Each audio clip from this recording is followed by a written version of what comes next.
So today I want to talk about something that came up in a series of workshops that I was doing for university. So I often run coaching programs for universities, whether it's a whole year or a series of workshops. And obviously at certain points I open it up for Q&A. And normally the questions are related to the things that I've just been talking about, obviously. But on this last occasion, I got some questions that I wasn't really anticipating, and I had to have a little think about how I would answer them. And the question I got was, what are the five things that you wished you had known when you started out in academia? And so I thought I would talk about that today. And I also was asked in this same workshop, what are the things about you that you brought to academia that held me in good stead? So I made quite big progress from being a junior lecturer to a reader in 6 years, which is fairly stratospheric in terms of promotion in UK academia in a research intensive university. And so they wanted to know like a combination of those things. So that's what I thought I would talk about in today's episode. So, okay, so let's start with the first question, which was, what were the five things I wished I had known looking back on my academic career? And I guess, this question must be different for everybody, but for me, I want to start out with a very simple answer, and that is that I wished I had known that it wasn't a meritocracy. I know how terribly naive this makes me seem. But of course, I imagined it was. When I joined academia, it was not. And then I wished I had understood very early on that it was, I'm pretty sure I'm making this word up, but a strategicocracy. The people who had the best strategy were the ones who had the best careers. So it wasn't about how smart you were or how, intellectually good you were. It was really about how strategic you were. And that is because the system, as you all know, is based on overwork and overwhelm. And it's always been that way. I'm sure if you're starting out right now, you think it is unique, but it has always been that way. Understaffed, oversubscribed.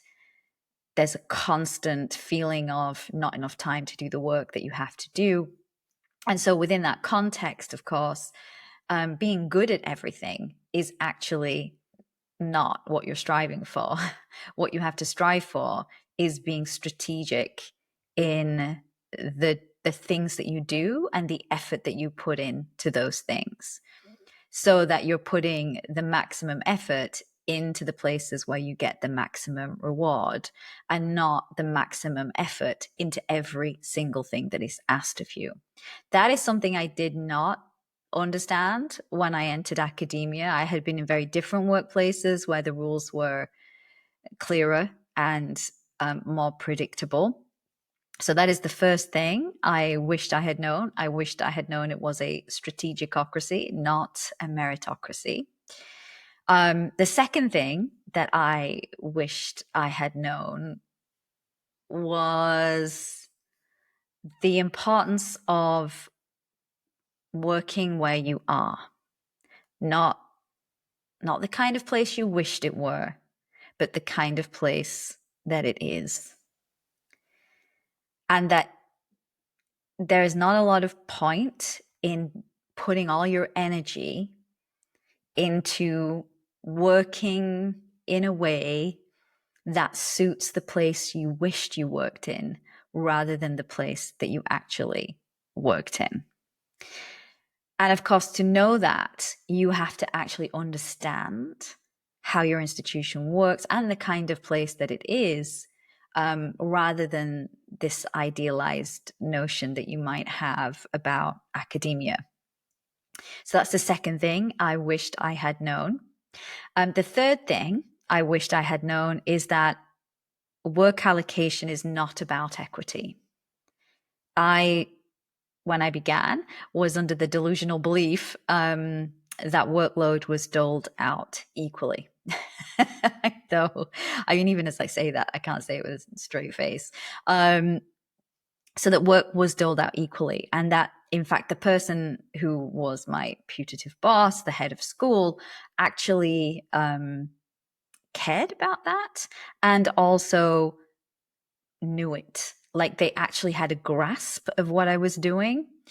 And so if I was then asked to do even more work, I assumed that that was coming from a place of equal distribution of tasks and that that person had a very sophisticated understanding of what I already had on my plate. And so obviously they wouldn't be asking me if they thought that I had, more work than everybody else.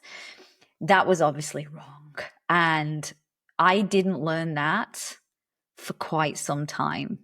So that took me to 4 years to work out that this was the person handing you the work has their hands full of hot potatoes and they wish the burning to stop. So they want to hand it off and they really don't care who catches it. They just need it. They just need their pain to stop. Right. So I didn't know that. And I really wished I had known that because I think I definitely would have approached things differently early on had I understood that. The fourth thing, and obviously most important, I guess, from a writing coaching perspective, is that my writing skills were not developed just because I had done a PhD. In fact, the PhD is the least useful training ground for you to develop your writing skills. The way in which you go about writing as a PhD student does not translate into your academic job. The binge and bust writing and the endless supply of time, somebody who is giving you feedback on your work, all of those things don't exist in an academic job. And so the way in which I had developed my writing was not going to translate into my professional workplace. And also, I just lacked a whole load of skill sets around writing, basic things around reading, note taking, writing, that were really critical if I was going to be able to manage writing alongside the explosion of other work related tasks that I was going to have to perform. So knowing that I needed to develop my writing and that was core to my professional success, I wish I had known that day one of the job. Instead of thinking, oh, I have a PhD, I know how to write, therefore I can write a monograph, an article, no. So I wish I had known that. That's number 4. Number 5, the importance of cultivating an outside network.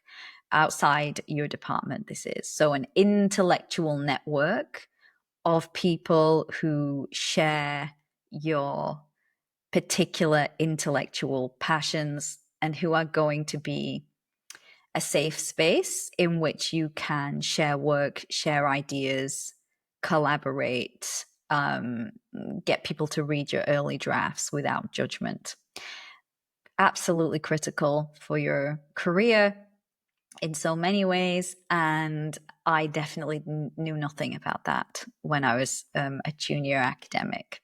So they are the 5 things I wished I had known when I started my academic role. Now, in terms of the things that I brought into the job, because I had lots of other work before I became an academic. And I think that really did help me not fall into some of the bear traps that I think are there in the academic workplace. So here are the 5 things I think I had personally that really helped me navigate the space a little bit better and with a little less emotional fallout than other people. First of all, and most crucial, I had strong boundaries. One of the things I tell my clients in coaching all the time is the markers of a successful academic that I see over and over and over again are people who write every day, people who don't open their email till they've done their writing, and people who have strong boundaries. I think this is the axis on which careers turn. And this is not a thing that you either have or you don't have, right? This is a thing you can develop. But I already, I think, came into the workplace with quite strong boundaries as a person. So in my personal life and my professional life. And this was absolutely critical to, my academic progression and success and just general happiness inside of that job. So strong boundaries is I guess, a personal characteristic that I brought into that position. That's the first thing. Second, I think I did learn quickly-ish, that it was a strategocracy. I learned what mattered. Not as quickly as I would have liked in retrospect, but I did learn it reasonably early on. I learned that the things that are talked about every day are not necessarily the things that really matter. And what I mean by matter, that is one of those things that triggers people. So let's get past that. I don't mean on a sort of spiritual, emotional connectivity to other humans, what matters to us relationally. I don't mean that. I mean what we're talking about, your career and career progress, what matters to your career progress.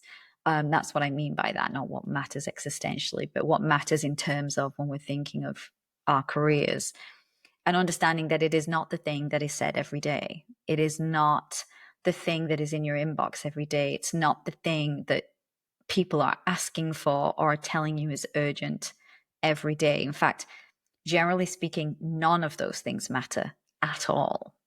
It's the thing that nobody talks about. Your writing, your research. Yeah, it's those things.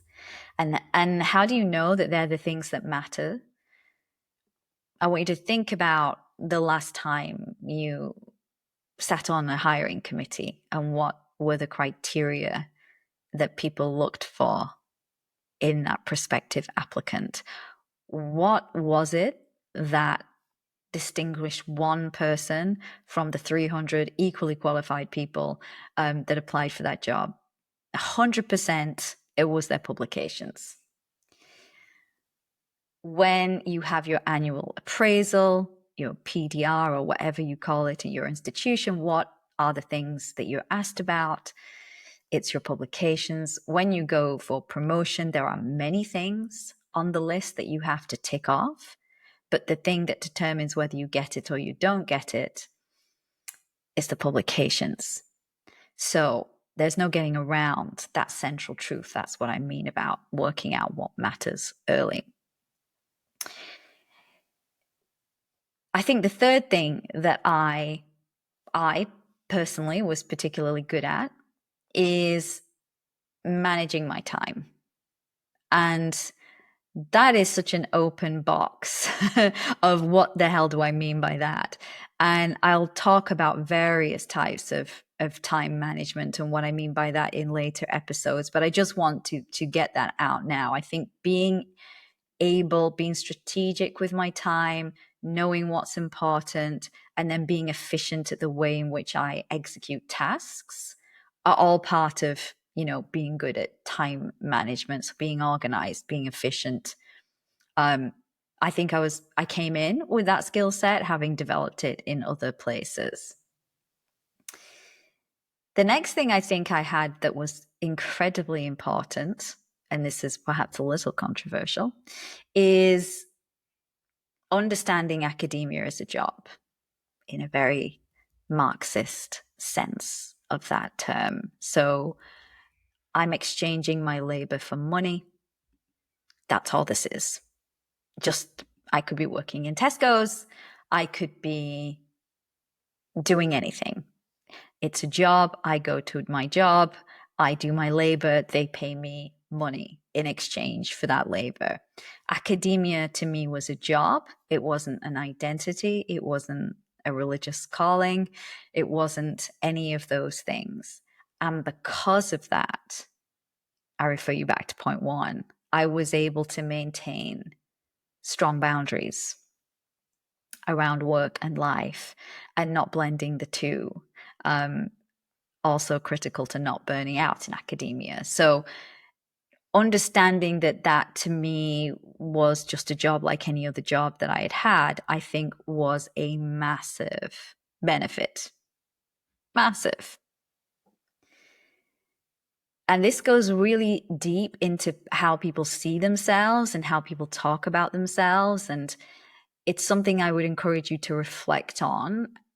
When that identity is very deeply ingrained, you are far more likely to have issues with boundaries and the strategic nature of academia, and also working in the place that you work in, not the place you wished you worked in. So I think that is a really important thing that I brought into the job, that it was just a job. And that I was paid for a certain number of hours to do a certain number of things, and that's how I would treat my job. I had been in investment banking before that, and they paid enormous amounts of money to take all of my time, and that's what they paid for. And then in academia, they want to pay you a fraction of that money, but to also take all of your time. This was not math that added up for me. And so I was like, oh no, I get paid for this amount of time for this amount of money. And, these conversations do not always sit well with an academic audience, but that's the way it was. So I think having that very strong notion of this was just a job protected me from a lot of the trapdoors that I see people fall through in trying to build an academic career. And then lastly, and this is obviously also related to boundaries, no is a complete sentence. I always understood that. And I always adopted that approach. Now, whilst I acknowledge saying no is emotional work and is more emotional work for some than others, it's emotional work for everybody. But I think being able to say no, and I don't always mean that in the sense of conflict with other people. I mean saying even no to opportunities that you want to be involved in, that in an ideal world that you don't live in, you would like to be involved in, creates the space to think about what you really should be working on and where you really should be putting your time and your energy.